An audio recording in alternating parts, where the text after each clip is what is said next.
Pastor ഇന്ന് വൈകിട്ട് എനിക്ക് ഒരു മീറ്റിംഗ് ഉണ്ടെന്ന്. ഹാർട്ട് അറ്റാക്ക് വന്ന് പടച്ചുകൊണ്ട് കിടക്കുന്ന ഞാൻ പറയാ ഒരു മീറ്റിംഗ് ഉണ്ട്. അപ്പൊ ആദ്യത്തെ ഇതൊന്ന് ശ്വാസം നേരെ വീണ് കിട്ടിയപ്പം ആംബുലൻസിലോട്ട് കയറി അടുത്ത ഹോസ്പിറ്റലിലോട്ട് കൊണ്ടുപോകാം. ആംബുലൻസിലേക്ക് കൂടെ തെള്ളിക്കൊണ്ട് പോകുമ്പോൾ ഞാൻ ജോജിയോട് പറഞ്ഞു, ജോജി ഇന്ന് രാത്രി എനിക്കൊരു മീറ്റിംഗ് ഉണ്ടെന്നുള്ളേ. ജോജി പിന്നെ പറഞ്ഞ് കളിയാക്കും.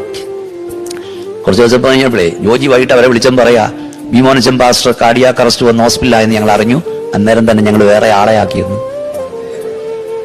അന്നേരം തന്നെ സാറേ മനസ്സിലായോ? ഹാർട്ട് അറ്റാക്ക് ഒന്ന് പിടയുമ്പോൾ ഞാൻ വൈകിട്ടത്തെ മീറ്റിംഗാ. അവര് പറഞ്ഞു ഞങ്ങൾ വേറെ ആളെ ആക്കിയെന്ന്. ഇത്രയേ ഉള്ളു മോനെ, ഇത്രയേ ഉള്ളു മോളെ. ജീവിക്കുന്നെങ്കിൽ കർത്താവിനായി ജീവിക്കണം. ഉയർത്തുന്നെങ്കിൽ കർത്താവിനെ ഉയർത്തണം. നിന്റെ അവകാശത്തിന്റെ പങ്ക് വച്ചവൻ കടന്നുകളയില്ല.